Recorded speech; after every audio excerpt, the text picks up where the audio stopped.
그동안 출애굽기 강해 설교를 쭉 들으신 분은 이 한 절만 딱 읽어도 아하, 오늘 무슨 말씀이 있겠구나 하는 답이 딱 나올 거예요. 여기서 중요한 거, 장신구를 떼어내라 그리하면 하는 말이 나와요. 자, 오늘 말씀에 그 33장 출애굽기 말씀을 영적으로 제목을 준다고 하면 괴롭고 슬플 때, 낙심될 때, 힘들 때 어떻게 할까? 또 어떻게 해야 해결될까 하는 주제를 오늘 이 말씀을 통해서 줍니다. 자, 성경에 보면 모든 말씀이 그리하면이라는 말씀으로 꽉 차 있어요. 여호와 구약의 하나님, 신약의 예수님, 성령님도 마찬가지요. 조건이 있다는 거예요. 내게 가까이 와라 그리하면, 이게 조건이에요. 하나님은 무조건 축복하고 은혜 주시는 분이 아니라 조건이 있다는 거예요. 너희가 회개하고 돌아오면, 그게 그리하면이란 말이에요. 그렇죠? 널리 용서하시고 내 앞길을 열어주리라, 이거예요. 너희가 내게 가까이 와라 그리하면 나도 너에게 가까이 하리라. 내 사랑 안에 거하라 그리하면 나도 너희 사랑 안에 거하리라. 이렇게 약속이 있어요. 보장이 있고요. 아멘. 주 예수를 믿으라 그리하면 너와 내 집이 구원을 얻으리라. 네 부모를 공경하라 그리하면 네가 땅에서 잘되고 장수하리라. 네 생명이 길게 되리라. 이게 다 약속이에요. 여호수아 1장만 봐도 누누이 말씀드리지만 강하고 담대하라, 자루나 우르나 치우치지 말라, 모세에게 명한 율법을 다 지켜 행하라 그리하면 이렇게 나와요. 네가 어디를 가든지 무엇을 하든지 형통하게 하리라, 평탄하게 될 것이니라, 이렇게 약속하고 있어요. 아멘. 그러니까 우리는 그냥 무조건 가만히 있으면 축복이 오는 게 아니에요. 축복받을 삶을 살아야 되는 거예요. 오늘도 낮예배 때 은혜 많이 받았잖아요. 그러니까 하나님의 뜻이 무엇인지, 하나님이 기뻐하는 게 무엇인지, 감사가 무엇인지, 왜 솔로몬이 저주받을 수밖에 없는 그런 자예요. 불의한 시지만 왜 전무후무한 부귀영화와 지혜를 얻었고, 성전을 건축하는 축복을 누렸고 자기 아버지 뒤를 이어 왕이 되는 복을 받았을까? 그 이유가 있단 말이에요. 아멘. 그게 뭐예요? 일천번제 드렸더라. 오늘 낮에 설교한 거 다 잊어먹었어요. 첫째 뭐예요? 일천번제 드렸다. 하나님께 예배의 신앙이 회복돼야 돼요. 간단히 얘기하면 두 번째가 뭐예요? 네 아버지 다윗을 때문에 네가 복을 받았다. 그 이유가 있어. 그럼 다윗 때문에, 다윗이 뭐 때문에 다윗이 그 불의한 씨를 축복했을까? 하나님이 다윗의 씨를. 그건 다윗이 잘못했을 때 회개할 줄 알고, 두 번째 주의 종 선지자의 책망을 받을 줄 알았고. 아멘. 크게 해봐요. 하나 더 알아맞히는 분 손 들어봐요. 하나 또 있죠? 뭐죠? 우리 목사님 사모님 뭐죠? 기도한 사람이다. 또 있어요. 또 뭐 있을까? 평생 소원이 무엇이요? 내 평생 소원 이것뿐. 그게 뭐죠? 주의 성전을 건축하고자 하는 열정. 그게 다윗의 가슴속에 꽉 차 있었어요. 근데 하나님이 허락은 안 했지만 그의 아들 솔로몬을 통해서 성전을 건축하게 하셨다 하는 말씀입니다. 이해가 되면 아멘 하시죠. 이게 모든 게요 다 조건이 있어요. 그냥 축복이 오는 게 아니더라고요. 학생도 열심히 공부해야 성공하는 거예요. 공부 안 하면 안 되는 거예요. 맞죠?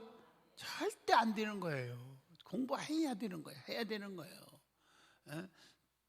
제가 레포트 낸 우리 신학대학원 학생들을 가르치면서, 신학대학원이 이제 2년이면 목사 안수 받을 분들인데, 안 보면 레포트 내는 거 이렇게 숙제 이렇게 검사를 쭉 이렇게 보면요, 도대체 그냥 건성으로 그냥 끌적끌적 형식적으로 내는 학생도 있어요.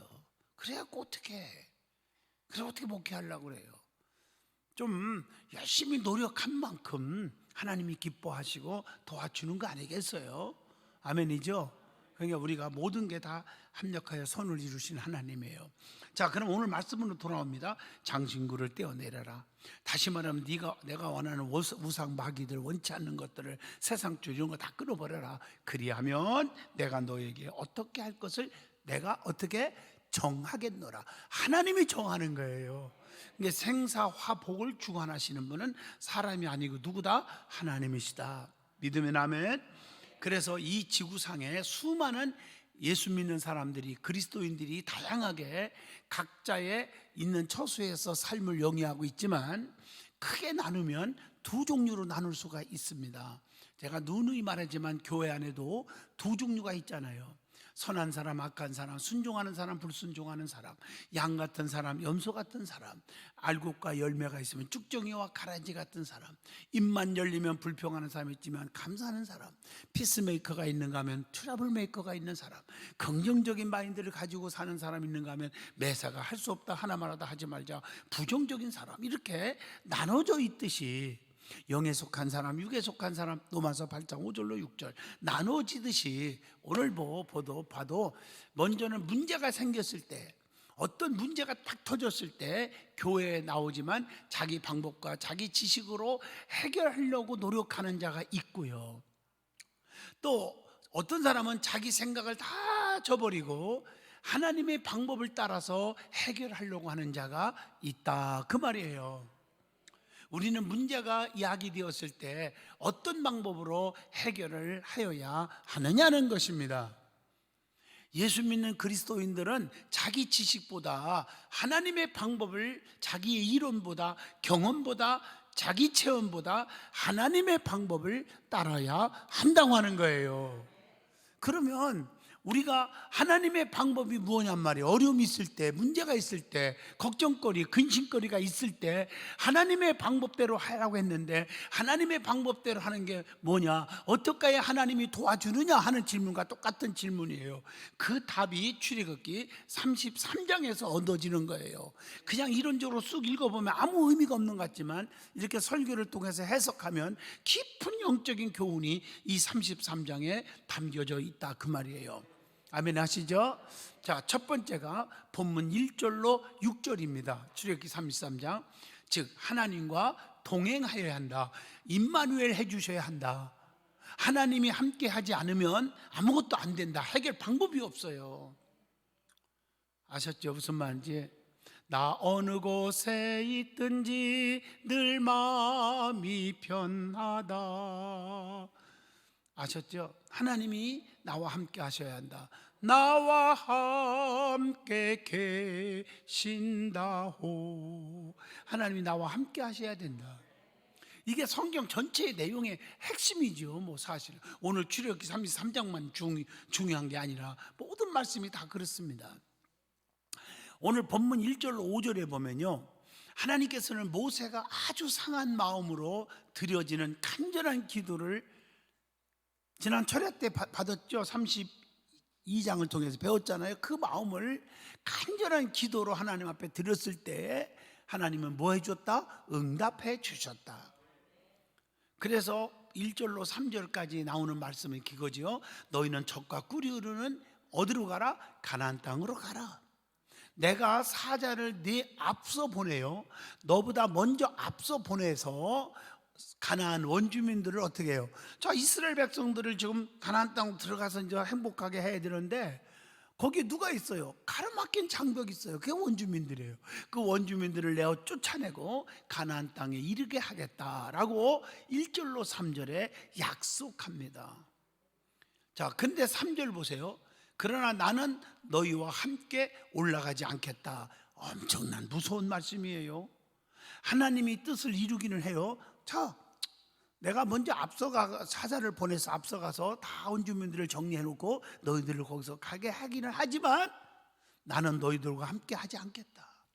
무서운 말씀이죠.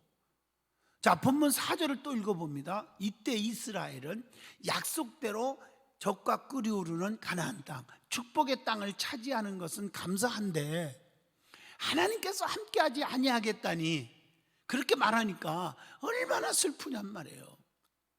5절로 6절로 넘어갑니다. 그때 하나님께서 이스라엘에게 뭐라고 합니까?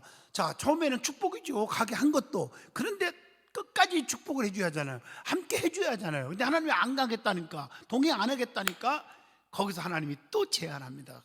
방법이 또 여기서 문제가 있어요. 여러분, 우리가 왜 잘 될 것 같으면서도 안 되느냐? 여기까지 인도하셨는데 왜 그 뒤로도 인도가 멈추느냐? 잘 나가다가 사업이 잘 되다가 왜 중간에 딱 망하느냐? 이렇게 여러분 해석하면 똑같은 얘기입니다. 그때 문제를 찾아야 돼요. 왜 하나님이 저렇게 했을까? 왜 하나님이 섭섭한 마음을 갖게 해줬을까? 그 이유가 있어요. 그게 아까 읽어준 그 5절에 읽은 거예요. 뭐요? 뭘 제거하라? 장신구를 제거해야 한다. 예? 하나님께서 이스라엘 장신구를 제거하라고 말합니다. 이스라엘은 그 이 말을 듣고 자신들이 반성하고 모든 장신구들을, 우상들을, 자기들이 원하는 가지고 있는 모든 것들을 다 제거를 해버립니다. 이게 우리 믿음의 사람들이 해야 할 도리예요. 끈꾸매짐이 분명하여야 합니다. 살아계신 하나님께서는 구별된 분, 거룩하신 분이잖아요. 그렇기 때문에 범죄와 불순종하는 자와는 함께하지 않는 하나님임을 알려준 거예요. 너희들이 어떻게 끈꾸매짐이 분명하지 못하고 이런들 어떠리 저런들 어떠리 장신구도 섬기고 이러니 내가 너희들과 함께 할 수 있겠느냐는 얘기예요. 아무리 사람이 장수하고 쾌락을 즐기고 부유한 생활을 누려도 하나님께서 함께하지 아니하시면 아무런 가치도 아무런 의미도 없다고 하는 것입니다. 맞습니다. 하나님께서 우리와 함께하지 아니하시면 그것이 바로 가장 불행한 일이요, 비극이 될 수 있다는 거예요. 자, 하나님께서는 이제 하나님께서 계시지 않는 세상의 부귀영화보다는 하나님께서 함께 하시는 때로는 가난이나 고생이 더 큰 영적인 복이 될 수도 있다는 거죠. 시편 84편 10절을 함께 보시면요, 주의 궁정에서의 한 날이, 궁궐 같은 집에서 한 날이 다른 곳에서의 첫날보다 나은즉 악인의 장막에 사는 것보다 내 하나님의 성전에 문지기로 있는 것이 좋사오니. 저 아멘 크게 하시죠. 이게 믿음의 사람의 고백이 돼야 됩니다. 내가 하나님 없이 천만금을 가지고 부귀영화를 누리고 명예와 권세를 짊어지고 사는 것보다 하나님의 성전에서 하나님과 함께 있는 것이 더 좋다. 믿음의 아멘. 하나님의 성전이 좋은 거잖아요. 하나님의 성전에 머무르고 하나님의 일을 하는 게 좋잖아요. 세상에서 떵떵거리고 명령하고 사는 것보다 하나님의 성전에 차라리 빗자루 들고 마당 한번 쓰는 것이 더 좋사오니 마찬가지라고 생각합니다. 은혜로운 아멘. 하나님께서 함께 하시면 고생도 슬픔도 괴로운 일도 고생스럽지 않다는 것입니다. 여러분, 눈이 말하지만 교회의 봉사도요, 억지로 하면요 그게 중노동 같고요 피곤하고 지치지만 아무리 그 중노동 같은 일을 해도 봉사하고 헌신이라고 생각하면 기쁨이 있어요. 연수원에 우리 부목사님들 올라가 가지고 그 장작, 그 소나무들을 자른 걸 한 트럭을 싣고 와서 누가 줬어요. 그래서 그걸 가지고 겨울 내내 우리 성도들과 함께 바베큐도 좀 파티 좀 하고 남성교회도 하였다. 그래서 그걸 이제 뽀개야 하잖아요. 그래서 그 도끼, 나무로 하면 금방 부러질 것 같아서 새로 된 도끼를 갖고 저도 막 뽀개고 그냥 알벨 정도로 뽀개는데요, 너무 재밌는 거야. 이게요 세상 일이라고 중노동이라고 생각하면 아마 그날 저녁에 아이고 허리야, 아이고 다리야, 아마 죽는다 할 거예요. 근데 너무 기쁨으로 하니까요 운동과 같아요. 너무 좋아요. 그래서 여러분 연수원 올라가 보면요 막 장작을 뽀갠 거 잔뜩 싸놨어요. 그거 우리 부목사님들하고 제가 뽀갠 거예요. 한 반절은 내가 뽀갰고요. 그것만 쳐다봐도 좋아요. 너무 감사하잖아요. 성도들을 기쁘고 즐겁게 만들어 줄 생각하니까 기쁜 거예요. 이게 모든 일이 주의 일이라고 하면은 그렇게 기쁘고 행복한 거예요. 억지로 하지 마세요. 주의 일은. 교회 나오는 것도 억지로 끌려오는 것처럼 오면요 아주 속상하고 아주 안 좋아요. 컨디션도 안 좋아지고. 그런데 기쁨으로 기뻐 뛰며 주를 보겠네, 얼마나 행복해요. 너무 멋있잖아요. 내가 옛날에 수학을 가르쳤다고 그랬죠, 학교. 근데 여러분 문제 하나 푸는데요 30분 1시간 걸리는 게 있어요. 미적분 같은 거 하나 풀으려면요. 근데 기쁨으로 이거 푼다고 막 촉촉촉촉촉 공식을 집어넣고 딱딱딱딱딱 풀어가면요 30분, 1시간이요. 어떻게 그렇게 재밌고 즐겁고 기쁜지 몰라요. 금방 싹 풀어버리면요. 그죠? 근데 이게 억지로 해석하고 이거 안 풀으면 혼난다. 뭐 이런 생각을 해봐요. 아유, 이 스트레스가요. 말도 못해요. 모든 게 그렇습니다. 기쁨으로 하셔야 돼요. 신앙생활도 기쁨으로 해야 돼요. 그럼 너무 기쁜 거예요. 지금 그러면 우리는 지금 정말 가슴에 손 얹고 질문을 던져봅니다. 주님과 동행하는 삶을 살고 있는가? 아니면 주님 없이도 살 수 있는 것처럼 착각하고 살고 있는가 하는 질문을 던져보게 됩니다.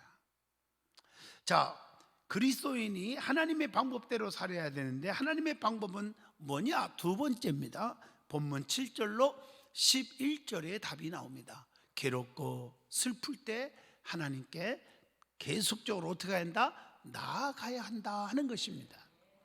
자, 모세는 출애굽기 1장에서 6장에서 이미 공부했죠. 하나님께서 함께하지 아니하시겠다고 하시는 말씀을 듣고 너무너무 몹시 괴로웠습니다. 이걸 알아야 돼요.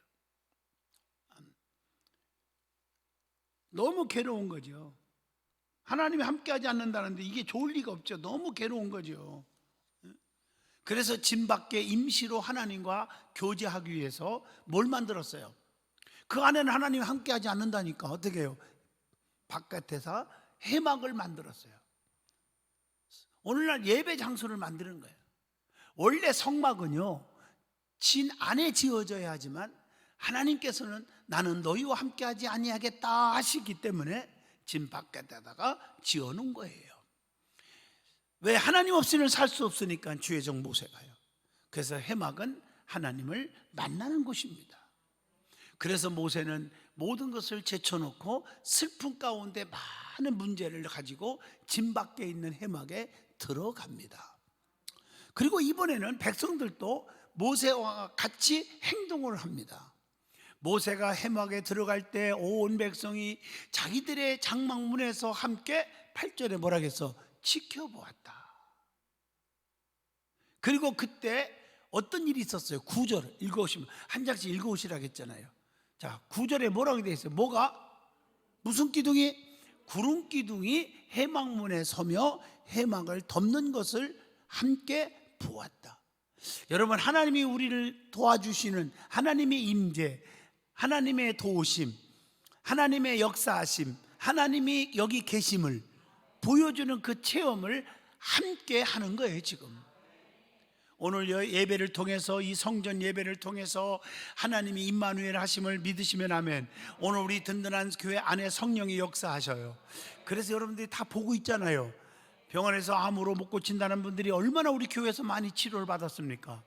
걷지 못한 자가 걷게 되고, 수술한다고 병원에 가다가 전화로 기도받다가 수술 안 해도 된다고 하나님 판정을 받고 말이에요. 하나님 역사를 보잖아요. 함께 보는 거예요. 구름 기둥으로 이렇게 덮어서 보호해주고 있는 것을 함께 체험하고 있는 거예요. 이 모습을 본 백성들은 각기 장막문에서 하나님을 경배하며 모세는 하나님을 대면하여 영적인 교제에 들어갔다고 10절에 말씀을 줍니다. 그리고 모세의 제자 누구죠? 모세의 후계자가 되었지. 누구요? 여호수아는 회막을 떠나지 않고 있었다 하는 것입니다.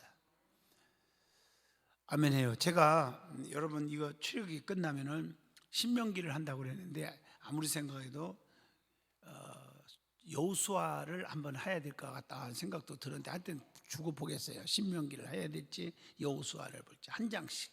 아멘해요. 자, 하나님께서는 다른 선지자들에게는 이상과 꿈을 통해서 말씀하셨지만 모세에게는 사람이 친구와 이야기함과 같이 하셨다. 이해가 좀 되시나요? 성도들과 주의 종과의 구별이죠. 근데 참 이상하죠. 주의 종 모세하고는 하나님과 이렇게 대화하는 것처럼 보여요. 성도들이 볼 때 하나님과 영적 교통이 이루어지는 거예요. 그것은 모세가 하나님께 충성했기 때문이라는 겁니다. 그게 이제 답이 어디서 나오냐면은 민수기 12장 6절에서 8절을 한번 보겠습니다. 이르시되 내 말을 들으라. 너희 중에 선지자가 있으면 나 여호와가 환상으로 나를 그에게 알리기도 하고, 잘 들으세요. 환상을 통해서 알리기도 하고 꿈으로 그와 말하기도 하거니와. 너희들에게 환상도 보여줄 때가 있고 꿈으로도 보여줄 때가 있지만은, 자, 내 종, 참 너무 멋있잖아요.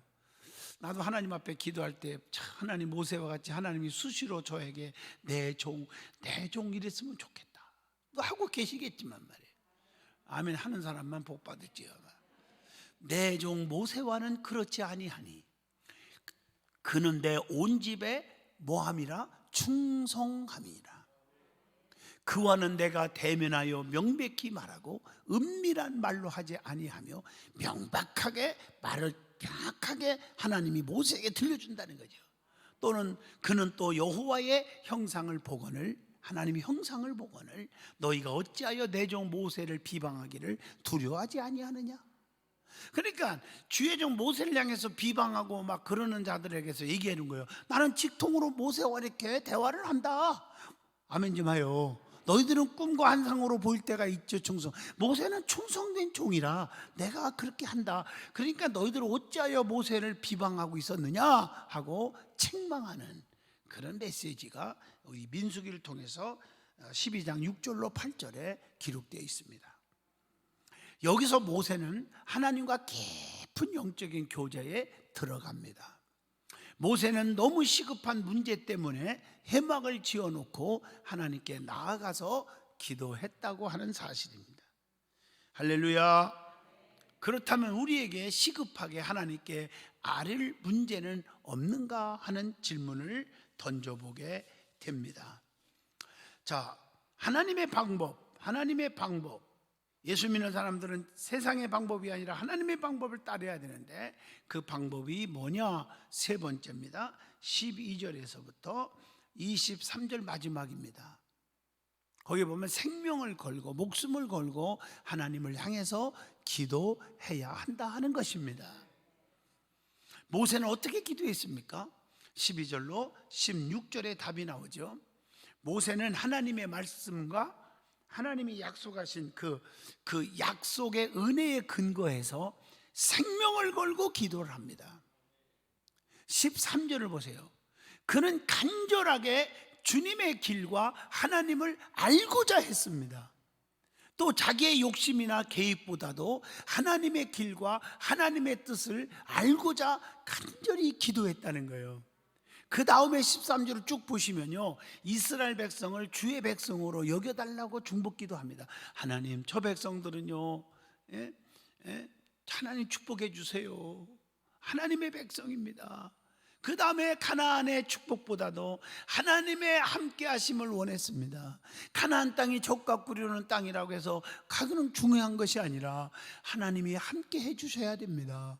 여러분, 이 말은 영적으로 말합니다. 내가 지식과 권세와 명예와 물질을 아무리 많이 가져도, 갖게 해줬어도 하나님의 은총으로 가질 수도 있어요. 그런데 중요한 것은 그것이 중요한 게 아니라 끝까지 하나님이 나와 함께 하셔야 한다. 다시 말하면 건강도 지식도 명예도 물질도 끝까지 내 자식도 하나님이 지켜주셔야 합니다. 두 손 들고 아멘 해보세요. 믿어지면 아멘. 맞습니까? 내가 지금 눈에 보이는 현상이 중요한 게 아닙니다. 이 현상을 끝까지 지켜주는 게 중요합니다. 하나님이 함께 해주셔야 합니다. 이게 오늘 이 답이에요. 하나님 없이 사는 세상의 영화 부귀보다도 하나님께서 함께 하시는 것을 더 원했다고 하는 사실입니다. 이게 주의 종의 마음이에요. 모세가 그런 마음을 또 가졌잖아요. 하나님, 우리 성도들을 어디 있든지 지켜주세요. 하나님이 함께 해주세요. 하나님을 떠나지 않게 해주세요 하는 기도를 드리게 되는 것입니다. 그것은 하나님께서 함께하지 않는 것이 엄청난 큰 비극이고요, 고통이기 때문에 주의 종이 그걸 알기 때문에 그렇게 기도를 하는 것입니다. 오늘 18절을 봅니다. 마지막 18절을 보면은, 거기에 보면은 주의 영광을 보여달라고 마지막 기도를 드립니다. 하나님 영광을 보여주시옵소서. 하나님을 더 알고 싶어서, 하나님과 인격적이며 개인적인 관계를 맺고 싶어서 이러한 간절한 기도를 드렸다고 봅니다. 자, 모세는 생명을 걸고 하나님과 이스라엘의 관계 회복을 위해서 간절히 기도한 것입니다. 이때 하나님께서는 모세의 기도를 들으시고 응답해 주셨습니다. 오늘 14절을 또 넘어가 봅니다. 거기 보면은 14절에 말했지만 본문에 내가 친히 가리라. 이건 동행이죠. 내가 너로 편하게 하리라. 그것은 뭐예요? 마음의 평안이죠. 그렇게 하셨잖아요. 동행해 주면, 하나님이 함께 해 주시면 뭐가 와요? 평안. 하나님이 함께 안 하면 불안, 초조, 근심, 공포, 낙심, 좌절. 이해가 되죠? 하나님이 함께 하면 평화로다. 어디서 오십니까? 하늘 위에서 내려오네. 이렇게 하나님이 위에서부터 내려주시고 함께 하시면 평안이 하늘에서부터 오는 거예요. 그리고 19절을 보세요. 친히 그 보상으로 뭘 베풀어 주십니까? 은혜를 베풀어 주셨다는 것입니다. 그리고 20절로 23절을 보시면 얼굴은 볼 수 없지만 등은 볼 수 있게 하셨다. 그런 말이 나와요. 자, 그렇다면 마지막 여러분에게 질문을 던지면서 은혜를 받고 깨우침을 받습니다. 이제까지 자신에게 손을 얹고 물어봅니다. 기도의 목적이나 내용이 하나님 한 분이기보다도 축복이나 물질, 육신의 필요 때문은 아니었는가? 자, 우리도 모세처럼 하나님께 나아가는 데 힘쓰지 않았는가? 또 모세와 같이 회개하고 하나님의 사랑과 은혜의 기초에서 간구하여야 된다는 교훈을 줍니다. 오늘 이처럼 약속의 말씀 위에 굳게 서서 기도하고 있는가 하는 질문을 던져봅니다. 오늘 출애굽기 33장을 통해서 마지막 여러분에게 다시 한번 새겨주지만 우리가 장신구를 떼어내라. 하나님의 축복을 받았어도 뭔가 하나님과 정리할 것, 끈끈매짐이 없는가? 끊을 것이 없는가? 이런 것들을 정리해야 돼요. 내게 장신구가 뭐가 있는지, 우상단지가 뭐가 있는지, 하나님보다 자식을, 하나님보다 물질을, 하나님보다 재물을 더 좋아하고 살지 않았는가? 이런 걸림돌을, 이것 때문에 하나님과 멀어진 것이 있다면 이걸 정리하여야 하나님은 내가 너와 함께 하리라 끝까지 지켜준다고 하는 약속을 받을 수 있다는 것이 오늘 출애굽기 33장의 말씀입니다. 아무리 날고 켜도 하나님이 나와 임마누엘 해주지 않으면 우리는 아무것도 할 수 없다는 것을 다시 한번 새기시고, 오늘 2시 예배 오신 분들 잘 말씀을 들었으니 축복인 줄로 믿습니다. 기도합니다. 걸어가신 하나님, 은혜 주셔서 감사합니다. 성령의 깊은 은혜의 체험 있게 하여 주시옵소서. 하나님 없이는 살 수 없습니다. 하나님의 동행의 축복, 임마누엘 축복 넘치게 하여 주어서 자녀들이 잘 되고 앞길 열리고 건강을 주시고 물질의 복을 주시고 회복의 은혜를 주시고 예배가 회복되고 믿음이 회복되는 성도들이 되게 하여 주옵소서. 예수님 이름으로 기도합니다.